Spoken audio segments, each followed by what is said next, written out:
अब सिचुएशन हमारे मुल्क में दहशतगर्दी की आ चुकी है कि दूसरे कंट्रीज जो है वो अपने शहरियों को अलर्ट जारी कर रहे हैं कि आपने इस्लामाबाद में नहीं निकलना, बंद होके बैठ जाना घर में, क्योंकि कुछ भी हो सकता है। अब जारी बात है, ये वो दिन हमने देखना था जब इस्लामाबाद के होटल भी महफूज नहीं। पाकिस्तान में जो हालिया दहशतगर्दी की बात अगर मैं करूं तो BLA ने बलूचिस्तान में हमलों की जिम्मेदारी कबूल की है और हम सब जानते हैं कि कैसे भारत बलूचिस्तान में दहशतगर्दों को सपोर्ट करता रहा। कुलभूषण ने भी दुनिया को सब कुछ बताया। तो क्या हम कह सकते हैं कि अब दोबारा बलूचिस्तान में ये जो दुश्मन कुव्वतें हैं ये दोबारा से मुनज़्ज़म हो रही हैं? ब्लेम करेंगे कभी इंडिया को, कभी अमेरिका को, कभी यहूदियों को, तो कभी काफिरों को।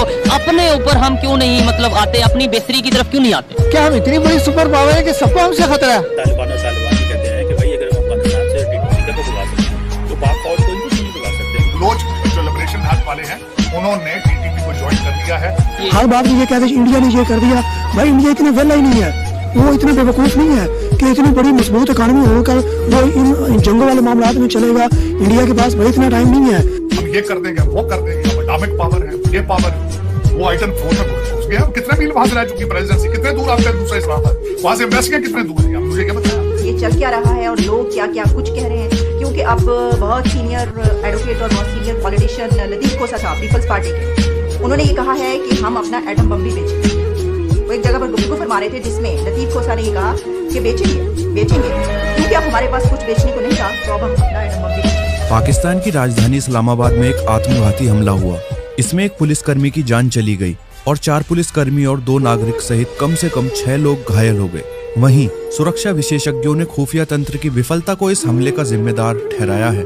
उनका कहना है कि आतंकवादी आसानी से शहर में घुस गए और अधिकारियों के पास इस संबंध में पहले से कोई सूचना नहीं थी। आत्मघाती हमला इसका नतीजा रहा।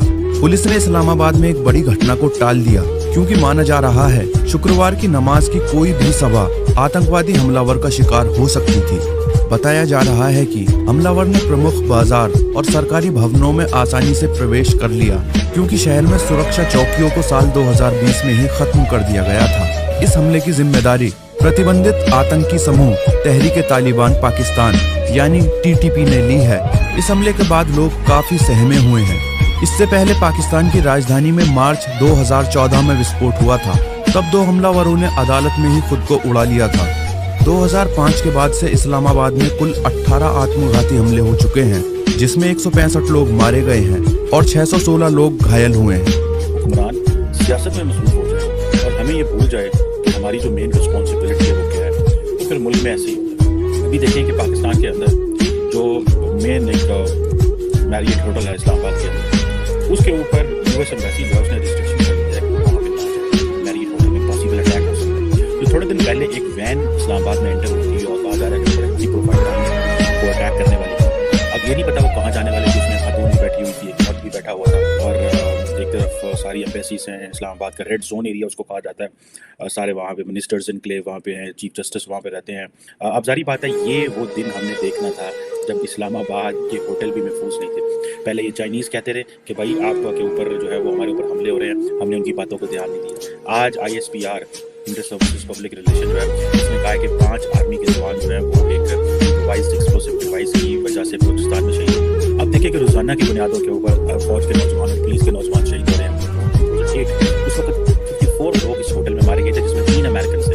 रमजान का वक्त था और एक गाड़ी आके इस होटल को लगी और उस वक्त जिस तरह की दीवारें नहीं थी, सिलसिला नहीं था और उस गाड़ी में बारूद था और कुछ 54 लोग उस वक्त अफ्तारी कर रहे थे।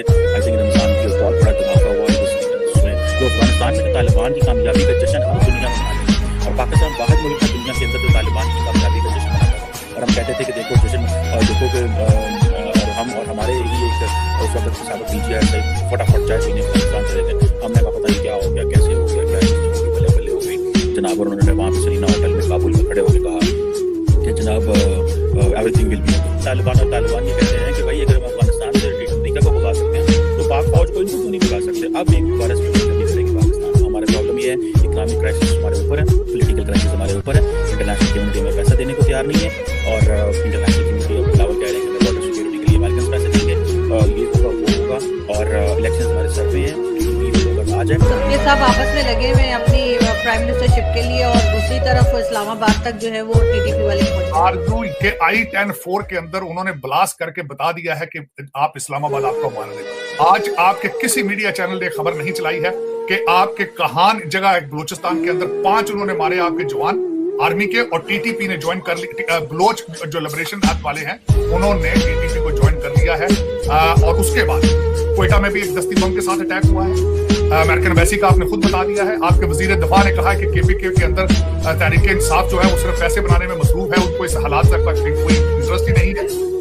और उसके बाद मकरान डिवीजन के अंदर रक्षान डिवीजन, नौशकी और पंचगोल, ये सारी जगहों के ऊपर जो है जान कर चुके हैं। दूसरा आरजू देखें, जब आपके इदारे जिनका काम हिफाजत हो, लेकिन उनकी ड्यूटी लगा दी जाए कि आपने असम्बलियां मैनेज करनी है, अदालतें मैनेज करनी है, तो फिर इसी तरह होता है जिस तरह आप पाकिस्तान के अंदर फिर यही होना था। एक साइड पे पाकिस्तान ऑक्युपाइड कश्मीर अगले अब दावा कर रहे हैं, तभी तो ये रिजल्ट निकल रहे हैं। एक दिन में तो नहीं वो I-10-4 में पहुंच गए, हम ये कर देंगे, वो कर देंगे, हम एटॉमिक पावर है, ये पावर है, वो I-10-4 में घुस गए। कितने मील वहां से रह चुकी प्रेसिडेंसी, कितने दूर आपका दूसरा इस्लामाबाद, वहां से एम्बेसियां कितने दूर है, मुझे ये बताया। तालिबान की हुकूमत आई, जश्न तो हमने मनाया। आपने बोला ताल्लुकात कब सही रहे हैं, तो हमने तो प्रॉपर जश्न मनाया पाकिस्तान में। हमारे जो वज़ीर आज़म है उन्होंने मुबारकबाद दी कि भाई अब तो हमारी जैसे इनडायरेक्टली हमारी हुकूमत आ गई है। तो इस पे फिर पाकिस्तान के वज़ीर आज़म उस वक्त के जो भी थे उनको सोचना चाहिए था कि उनकी सोचने की इस्तेदाद जो है वो कितनी थोड़ी है।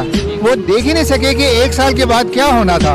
उस वक्त के वज़ीर आज़म ने तो ये भी फरमा दिया था कि हम तालिबान के पाकिस्तान के अंदर दफातर भी खोलेंगे। ऐसे ही है, ब्लेम करेंगे कभी इंडिया को, कभी अमेरिका को, कभी यहूदियों को, तो कभी काफरों को। अपने ऊपर हम क्यों नहीं मतलब आते, अपनी बेहतरी की तरफ क्यों नहीं आते? अमेरिका हमारे खिलाफ, रूस हमारे खिलाफ एक जमाने में होता था। क्या हम इतनी बड़ी सुपर पावर है कि सबको हमसे खतरा है? बिल्कुल, कुछ कहा तो यही जाता है जी, दुनिया की बड़ी वो ये लॉजिक ये बताते हैं ना जी, हमारे पास दुनिया की वाहिद इस्लामिक पावर है, हमारे पास बम है, एटॉमिक बम है, इसलिए दुनिया। आपको पाकिस्तान रिएक्शन वाली बहुत अच्छी वीडियोस चैनल पर मिलेगी। प्लीज़ भाई चैनल सब्सक्राइब कर लो, नोटिफिकेशन ऑल ऑप्शन सेलेक्ट कर लो प्लीज़ दोस्तों।